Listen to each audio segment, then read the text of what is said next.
Cristian, muchísimas gracias, amigos del público. Bueno, hoy tenemos un tema que me parece muy interesante porque abarca muchas vertientes. Seguramente usted le tocó escuchar en redes sociales, fue muy connotado el caso que tomó nuevamente relevancia del suicidio de una estudiante de arquitectura norteamericana. Ella tenía 22 años, decidió colgarse en la habitación de su casa por una razón que al menos ella es lo que argumentaba, ¿no?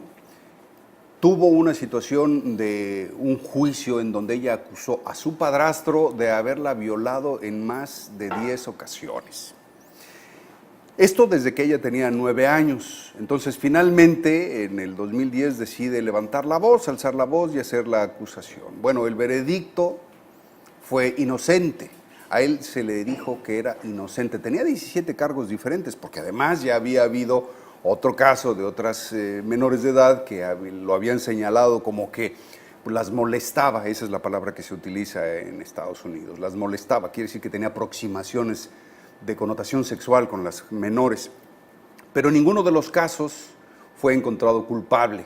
Entonces la jovencita de quien hablamos es Juliette Crew, de 22 años, empezó a entrar en depresión, según relatan sus allegados y su madre, y un buen día decide colgarse, porque decía que pues, en este mundo no había justicia y menos para las personas que habían sido víctimas de violación. Entonces, aquí obviamente esto es lamentable en todos los sentidos, no hay lugar a dudas. Sin embargo, lo que nos ayuda a este caso es hacernos una pregunta importante. Finalmente, un suicida es una persona que de manera potencial lleva esa carga o esa intención o ese interés, esa atracción de quitarse la vida y únicamente necesita un buen argumento o justificación para hacerlo, o verdaderamente hay traumatismos emocionales que hacen que una persona pueda pensar en el suicidio, porque hay muchos otros que pasan por traumas verdaderamente profundos y jamás les pasa por la cabeza suicidarse. Hoy Edmundo Sánchez está con nosotros para ayudarnos a entender mejor qué pasó con esta historia y sobre todo, ¿qué podemos hacer nosotros como padres de familia para estar alertas, pendientes y atentos? Y cuando veamos un caso como estos, que ojalá no suceda, ¿cómo reaccionar para evitar un desenlace fatal como este? Edmundo, ¿cómo estás? Muy bien, Javier, encantado de estar aquí. Una excelente introducción que hacías y me preguntabas, ya consulté con San Google, dónde se ubica este pueblo de Taunton. Está aproximadamente 250 kilómetros al suroeste de Londres, relativamente cerca de Southampton. La gente que esté familiarizada con la geografía inglesa, Southampton es esta parte que está en el suroeste, en la costa, y este pueblo no está en la costa, pero está más o menos en esa latitud, en la isla británica. Fíjate que mencionas varias cosas en esto que nos planteas y creo que hay que pues, irlo desmenuzando. Esto parece como una cebolla de gran tamaño, tiene muchas capas, tiene muchas aristas, tiene muchos factores, cosas que convergen ahí. Y que yo separaría porque al final es un tema muy complicado, muy delicado, muy controvertido, y cada quien pues obviamente expresa sus opiniones. Obviamente la opinión generalmente de nosotros viene desde el aspecto emocional, no es una reacción emocional de indignación, pero más allá de eso que es normal y que es legítimo sentir indignación porque estas cosas sucedan, y como quiero entender que tú planteas el tema que me parece muy, muy interesante, es, bueno, el suicidio estaría justificado a partir de una situación así. La respuesta es, por supuesto que no. O sea, por supuesto que no está justificado el suicidio. El suicidio, al final de cuentas, es una decisión como cualquier otra cosa. Lo voy a poner obviamente guardando toda proporción, porque si no suena descabellado lo que voy a decir, pero es la parte neurótica también que decimos, tú me haces enojar. No, yo decido enojarme. Lo que tú estás diciendo me sirve de pretexto para enojarme, pero yo tengo que ser dueño de mis emociones. El suicidio es una decisión propia. Hemos discutido en la psicología durante creo que 100 años si el suicida es valiente o cobarde, y la realidad es que no hemos podido llegar a una conclusión, porque a final de cuentas es un acto de valentía. El quitarse la vida no es fácil, requiere un impulso definido, decidido, y mucha gente a la hora de la hora mete reversa, se arrepiente. Entonces hay algo que no hemos podido entrevistar todavía a un suicida de éxito, ¿no? Suena como una paradoja absurda y no me estoy burlando, realmente es algo que no hemos podido hacer. No hemos podido entrevistar todavía a un suicida exitoso, solamente hemos podido entrevistar los suicidas fracasados. Entonces realmente no sabemos cómo es la mecánica de la psicología energía de esos últimos instantes que finalmente hace que el suicida cometa el acto de quitarse la vida. Pero lo que sí sabemos es que en la psicología del suicida, la percepción de la realidad es catalogada como verdaderamente insoportable. Ahora, aquí la pregunta, y es un poco lo que tú planteas, según yo lo entiendo, es ¿qué lo hace insoportable? ¿El evento en sí, per se, por la condición que es, o la interpretación? Y lo que hoy sabemos en la psicología, después de muchos años, y la psicología del éxito, y todo esto que nos aportó... Perdón, y quisiera Víctor, agregar una tercera sí. parte, o la condición mental del individuo. Por supuesto, por supuesto. Pero lo que nos aportó Víctor Frankl con su libro El hombre en busca de sentido, en el que finalmente no importa el entorno él escribió a partir de su experiencia en un campo de concentración de la Alemania nazi. Él era un judío que fue encarcelado y él estuvo observando, como buen científico, lo que pasaba en la psicología de los que se morían y los que sobrevivían. Ahí fue al revés, ¿no? Así un poco como, ¿qué tiene en la cabeza quien sobrevive a un campo de concentración? Y descubrió que precisamente son las personas que son dueñas de su mundo interior. O sea, estoy encarcelado, no tengo opciones, pero yo decido cómo me voy a sentir el día de hoy. Y eso les daba una fortaleza interna que fue lo que hizo que todos ellos que pensaban así, digamos, pudieran sobrevivir. Y en ese factor, por supuesto, que está la condición psicológica del individuo, porque ahí tendríamos que preguntarnos, regresando a Víctor Frankl, ¿por qué aquel individuo se derrotaba y se dejaba avasallar mental y emocionalmente al punto de perder el sentido de la vida? Bueno, a lo mejor era su historia, a lo mejor era cómo había sido educado, a lo mejor, sí, podemos especular muchas cosas, que es un poco en esta situación del caso que tú planteas, donde una chica a los 20, no sé qué, 22 años se quita la vida, pero la denuncia creo que vino a los 18, una cosa así, denuncia al padrastro, que la está violando, la ha violado por lo menos 10 veces, el jurado lo encuentra no culpable en un cargo y luego no se ponen de acuerdo en los demás, total que finalmente lo dejan ir libre de culpa. La esposa, madre de la chica, se divorcia de ella y finalmente esta chica acaba suicidándose culpando al sistema judicial por haberle fallado. Entonces, aquí hay te decía un montón de cosas que quiero reconstruir.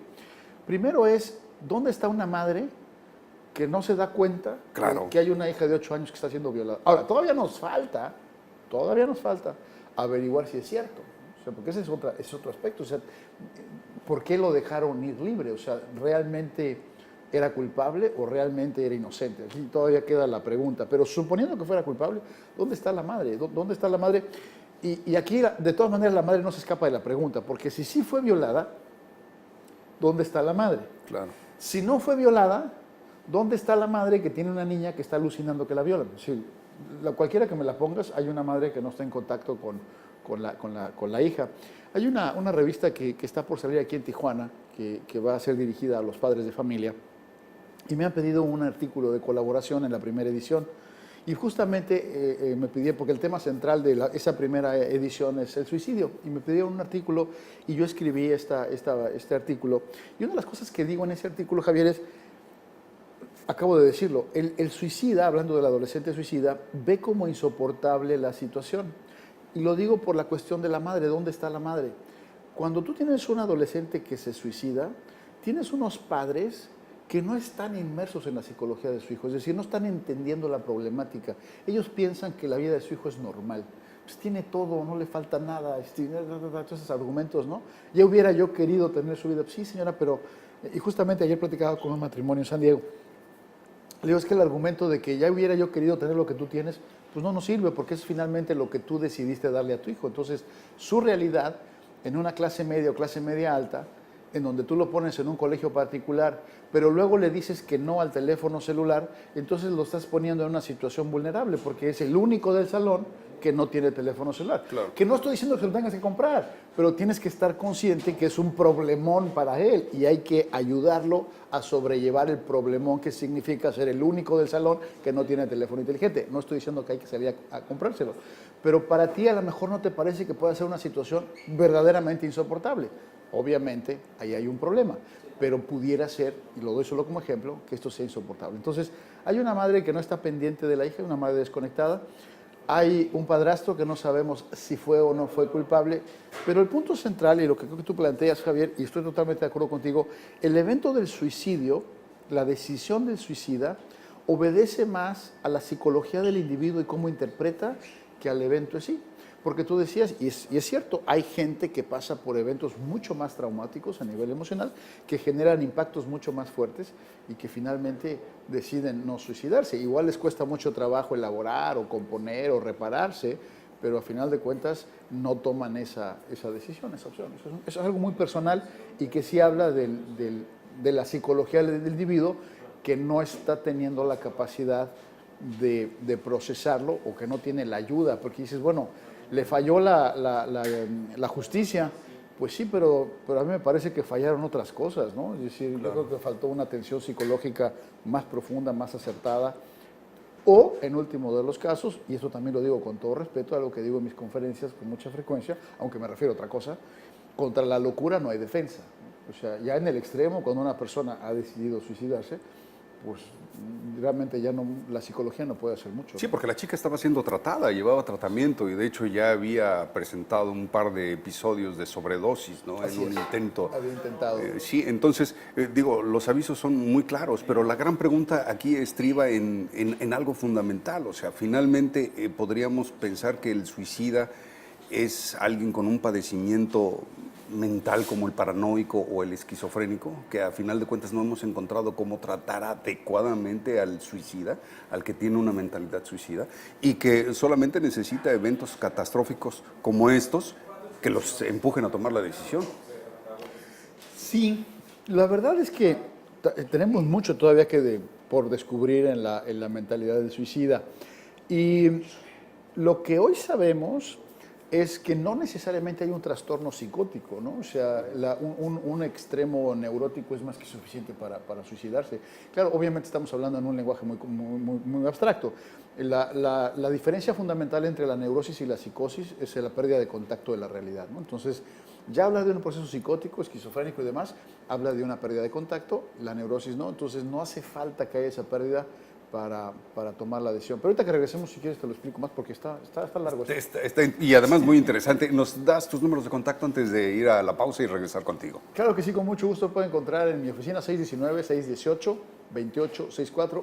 Y les recuerdo que pasado mañana, miércoles 2 de noviembre, tengo una conferencia a las 7 de la tarde en Cachos Café, esquina de España y Ensenada, sobre el poder de la mente, cómo manifestar, crear cosas en tu vida, miércoles 2 a las 7. El teléfono para más informes 664-184-0434. 664-184-0434.